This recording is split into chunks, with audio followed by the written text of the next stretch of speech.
Hello and welcome back to Black Feather Guild. Hopefully you're able to see and hear this. Twitch seems to be having a lot of issues today.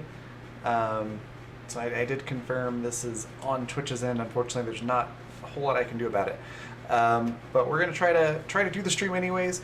Hopefully it doesn't drop too much. If you do miss something really important and you want to know what just happened, throw a question in chat. I'll try to answer as many of them as possible. Um, and hopefully they'll get this sorted out while we're streaming. But I didn't want to wait too much longer since we're already about like a half hour late starting because of it. So before we go meet the cast and start the story, I did want to mention there are a lot of ways that you can interact from the audience. One of those being the game tweet, which I'll throw out into chat. Every 10 interactions on that is a D4 to the cast and the DM. Currently, we are at 6 interactions, so we're more than halfway there to the first D4. You can also use guild coins, which you get from just watching the stream. Also, you get them twice.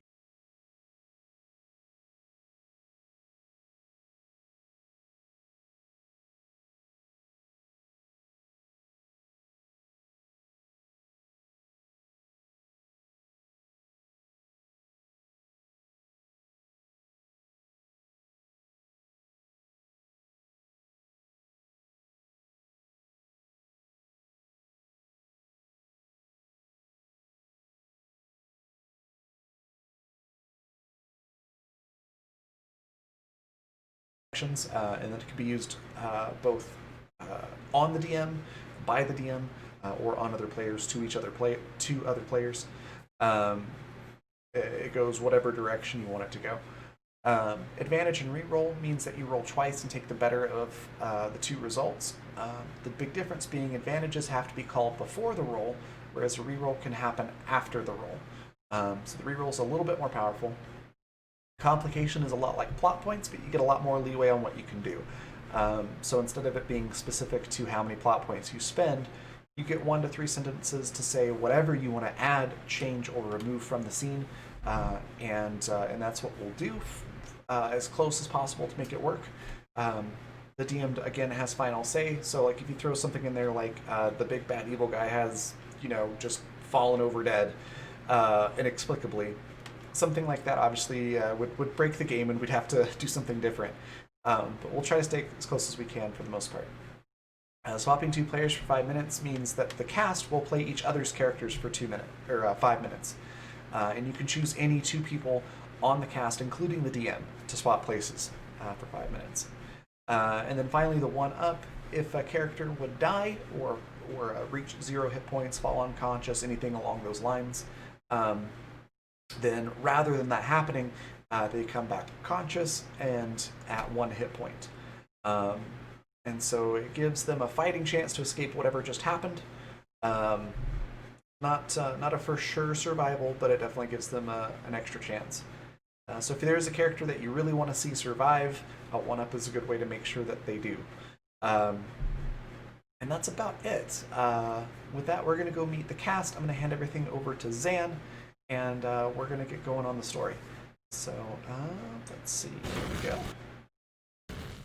And take it away, Zan. Yeah, hi everybody, and welcome to episode 2 of Empires and Epitaphs, our fun little game about reviving and rebuilding a community once inhabited solely by the dead.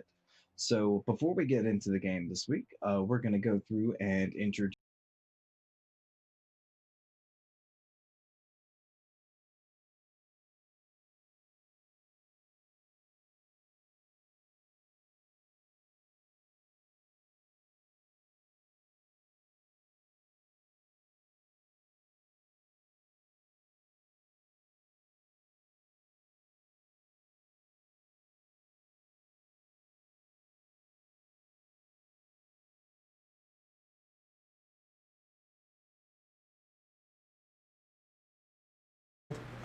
all the way from designing games, doing art, voice acting, DMing, all that stuff. And I'm playing Bark. She is a gnome rogue slash artificer, and she follows a similar to but legally distinct firm rules of acquisition that you might see from a classic sci-fi show. Um, though she's not quite as greedy as some of those characters. But she does have a mind for business, and she's a little bit sneaky, but it's more from a mischievous kind of uh, personality than uh,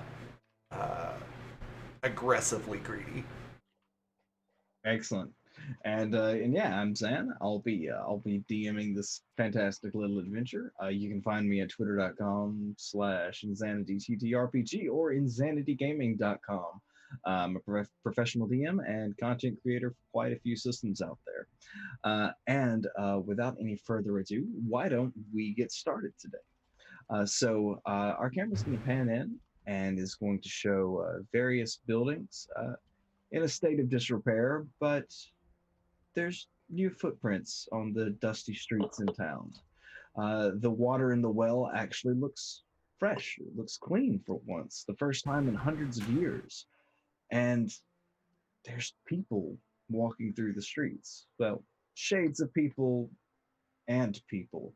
The living and the undead are seeming to cohabitate this town for a strange reason.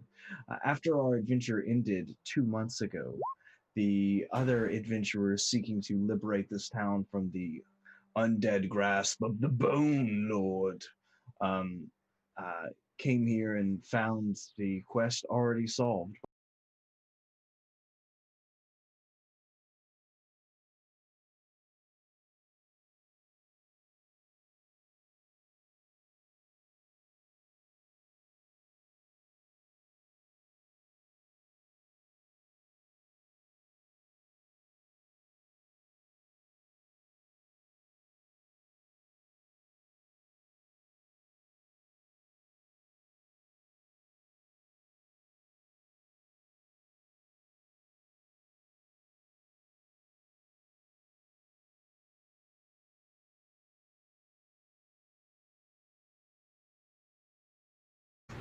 Damn Tuesdays. I thought it was Monday. It's a Mon Tuesday. Yeah. You remember, Susie, I'm a day ahead of you. I think we're back.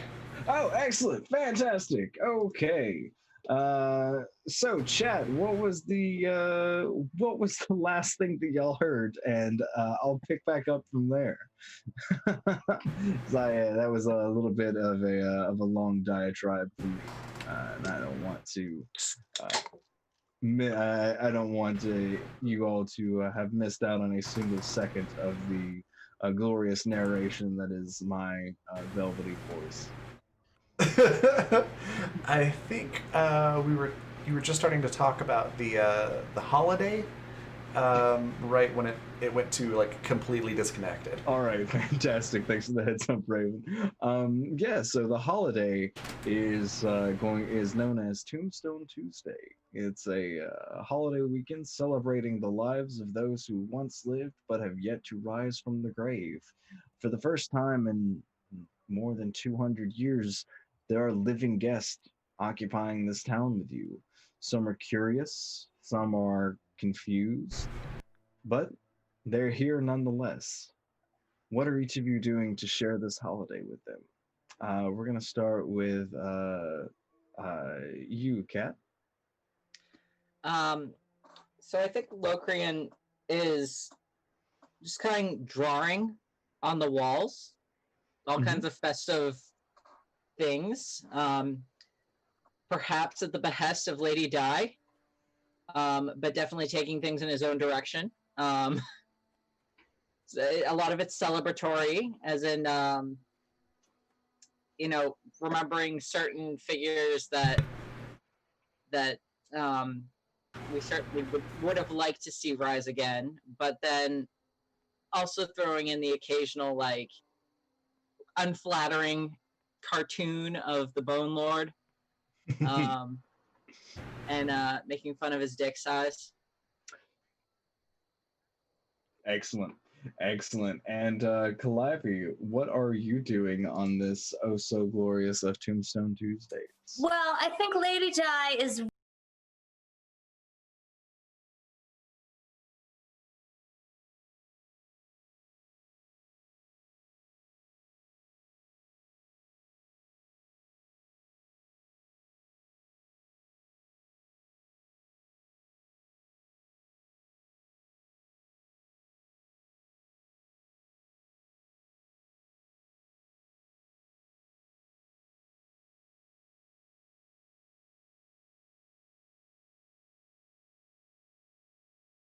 But yeah, thanks for hanging in there, y'all. I know this isn't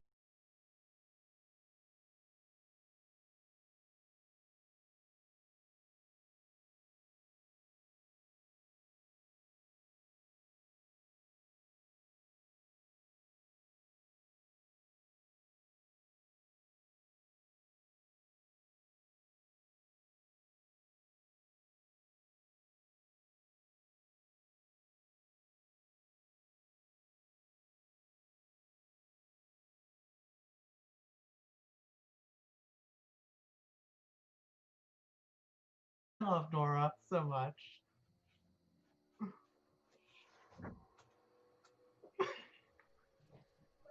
I think we're back. We're back. Maybe, possibly. We're back again. Uh, maybe. Okay, it's kind of back again. kind of staying in there. I think we were on Face's turn to talk about Yeah. Yes, we were. the event. Okay. Yeah, I think Miev is just trying to keep themselves busy. They don't have any memory of their life beyond like 2 or 3 years ago. So they've only known a few people who have died. They're probably working on the docks most of the day, but spending a little bit of time down on the water by themselves, pouring one out for the folks they know who have died and anyone they don't remember. Okay, excellent. Do you remember any kind of holidays like this in your travels, or in your any shades of memories from your past life? I don't think so. There's probably like some little sort of ceremony they would have done with their crew when someone died, but other than that. All right, and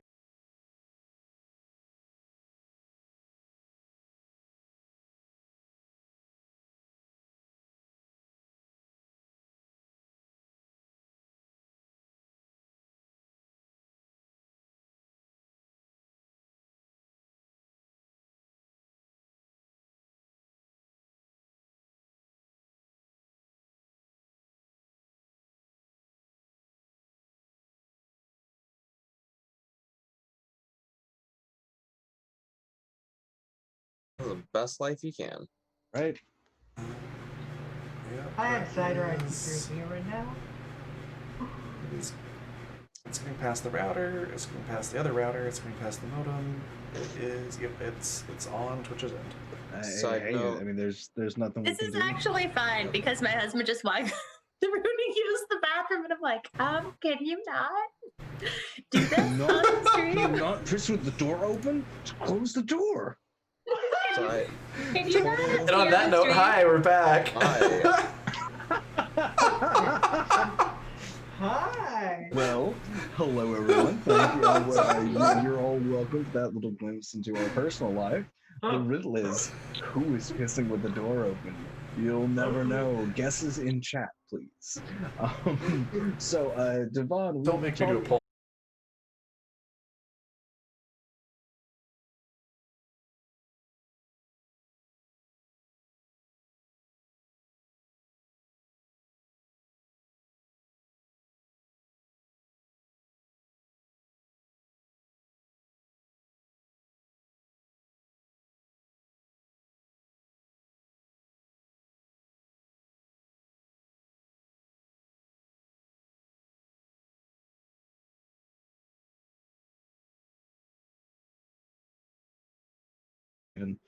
No, I'm good with that. Yeah. I feel like we're trying to hold a horse's head underwater to make it drink. I feel like it's gonna stop kicking before it starts shrinking. So I'm gonna scrap the combat encounter that I had planned. And I think we're just going to do the after we do the entrances. I think we're back. Oh, fantastic! Okay, almost revealed secrets. No, okay. Bart, what were you doing on this Tombstone Tuesday?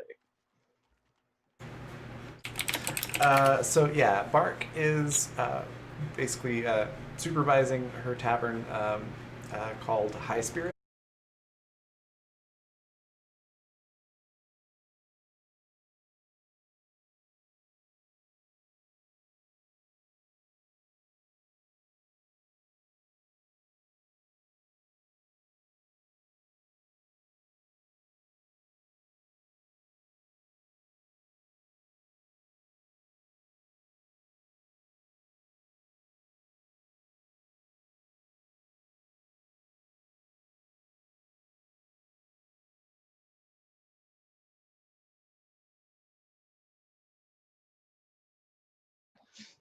It's not a boring voice.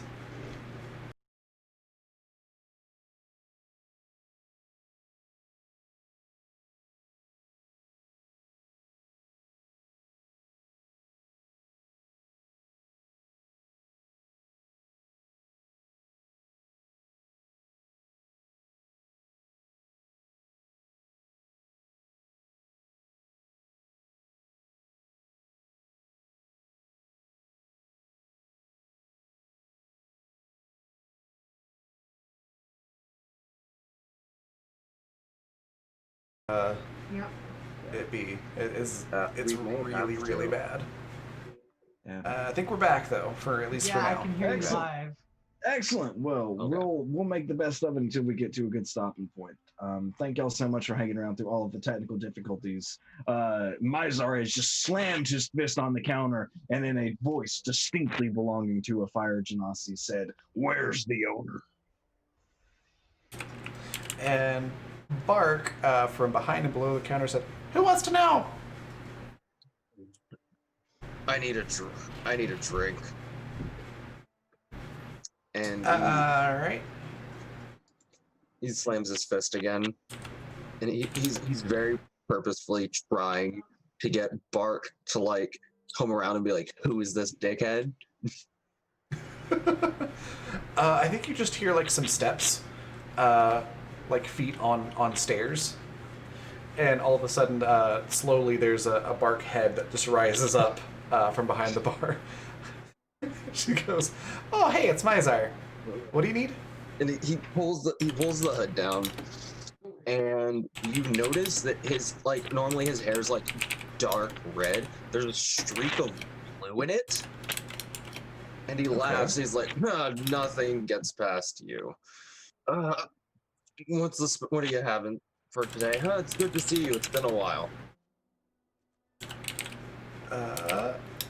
One sec. I've almost finished writing what's in this cocktail. There we go. I think that should do it. So it's dark rum, lime vodka,